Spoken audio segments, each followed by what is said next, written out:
Hey everyone, what's up? Welcome back to Idioms Insight. So we often tackle, these huge, complex topics, geopolitics, science, but today we're doing something a little different, a bit more fundamental. We're talking about the language of your immediate world.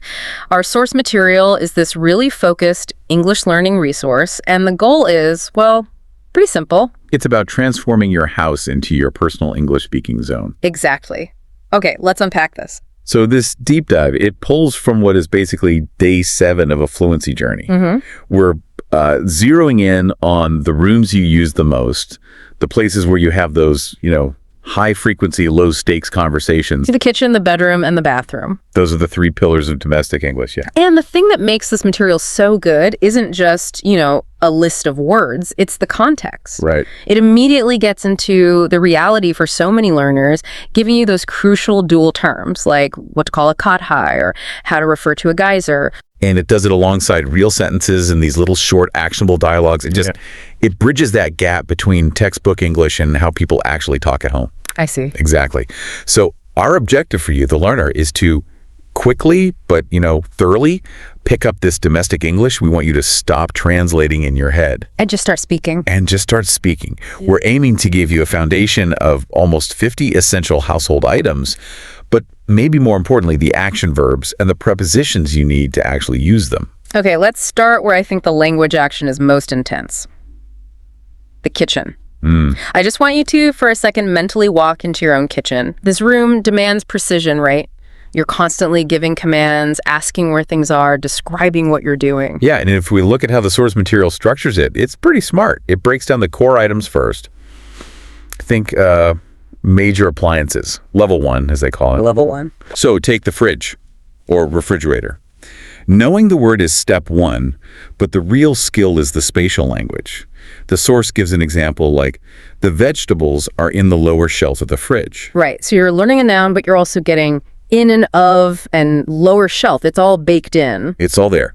And with cooking, you need command language, the gas stove or gas burner. You don't just use it. No, you light it, you adjust the flame, you might simmer something. Exactly. The sentence, light the gas stove on medium flame, gives you that whole essential action sequence in one go. This is where that cultural specificity really shines, I think, with the pressure cooker. Oh, absolutely. The source gives that perfect local detail. The rice will be ready in 2 whistles of the pressure cooker. I love that. And I'd argue that's a phrase learners should just embrace. I mean, it might not be understood in, say, London, but it's instantly understood by, 500 million people? It grounds the word in a really familiar experience. But that does raise a good question. Let's say you're talking to someone who isn't familiar with Indian cooking. Would you still say whistles, or would you change it? That's a great point. It's about audience. If you're speaking domestically, 2 whistles is perfect, it's fast, it's clear. Right. If you're aiming for universal understanding, you might say, the rice takes about 10 minutes after the cooker starts releasing steam. But the power of this source is giving you that high-frequency domestic term first.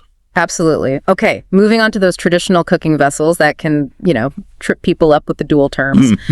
We should be clear. The tawa is a griddle, perfect for making rotis. And the kadhai, that essential deep round-bottomed pan, that's generally a wok. It is, but the distinction's important. We often default to kadhai because wok can imply a very specific high-sided pan for stir-frying.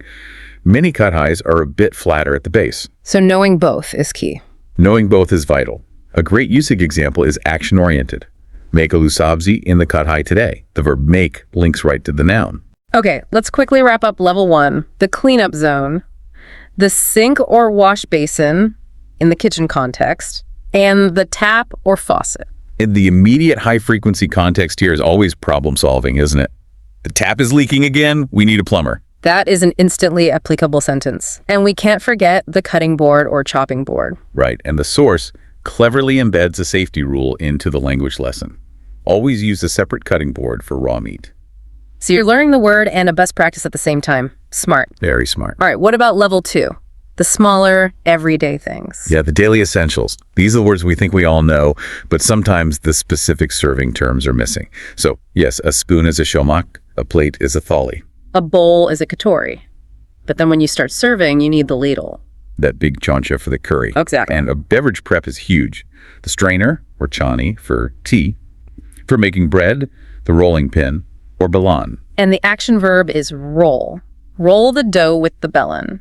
The language is tied directly to the physical action. And this is where the micro-dialogues in the source really bring it all to life. Right. So the first one is about the morning routine, locating things. Where is the sugar? And the reply is so precise. It's in the top shelf of the kitchen cabinet next to the tea container. It forces you to use 3 prepositions and 3 nouns just to answer a simple question correctly. And the cleanup dialogue is powerful too, because it uses the items we just talked about as, the direct objects of cleaning verbs. Did you wash the kadai? I still need to clean the pressure cooker and wipe the gas stove. These little conversations, this is the direct practice the source is pushing for. The kitchen is all about command and location. So we're transitioning now. We're moving from the heat and, let's be honest, the chaos of the kitchen to the quiet personal space, the bedroom. Here's where it gets really interesting. Yeah, the linguistic challenge totally shifts here. It moves away from command-based actions and more toward descriptive positional language, routine-based sentences. That's a great observation. It's much more descriptive. We start with the bed, obviously, often described by its comfort. The source gives memory foam mattress as an example. And then the pillow needed because of neck pain. And the sheets. Okay, so we have the bed sheet, but also the fitted sheet. That's a really key distinction for a learner. It is. The fitted sheet has the elastic corners. And the routine is the key part of the learning here. Change the bed sheet every Sunday. It introduces a time element. And then the words for warmth. There are so many. The source lists 4. Blanket, quilt, razai, or comforter. Well, it covers all the bases for climate and comfort. Knowing all 4 means you can understand what you hear, even if you only use one yourself. And the action is simple. Pull the blanket up, it's getting cold. A perfect imperative verb. Okay, storage. This is a big one. Wardrobe, almirah, or cupboard. Now, why does almirah stick around? Because it's a deeply entrenched loanword. It refers to a very specific thing. A large, freestanding cabinet, usually metal or heavy wood. It's not quite what a Western English speaker thinks of as a closet. I see. And the dialogue needs to be precise. Very. My winter clothes are in the lower part of the wardrobe.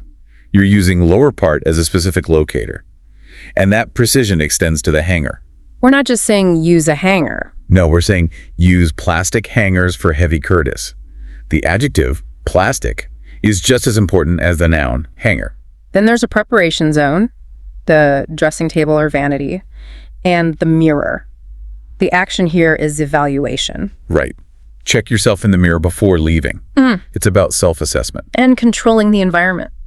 The ceiling fan, the instruction is so specific. Run the ceiling fan on speed 3.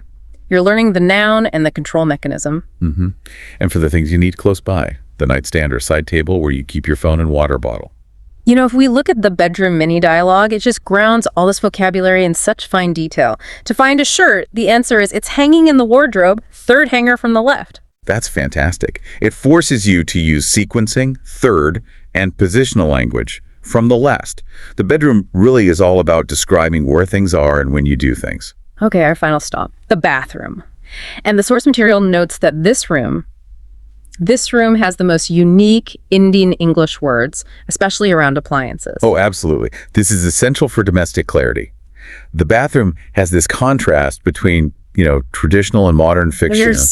Right, you have the shower for a quick routine. But also the bucket for filling with hot water and the mug or lota that you use for rinsing. So the learner understands that the action changes based on the tool. And the plumbing fixtures are back, but with different uses. The tap or faucet, where you state a problem, the cold tap is very slow today. And the sink or wash basin, where you do the action, brush your teeth over the wash basin. And the routine consumables, toothbrush, toothpaste. With that reminder to change your toothbrush every 3 months. So it teaches maintenance frequency, plus, the usuals.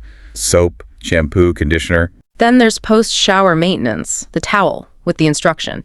Hang the wet towel on the rack to dry. And critical safety items like the bath mat or anti-slip mat. You step on it to prevent slipping.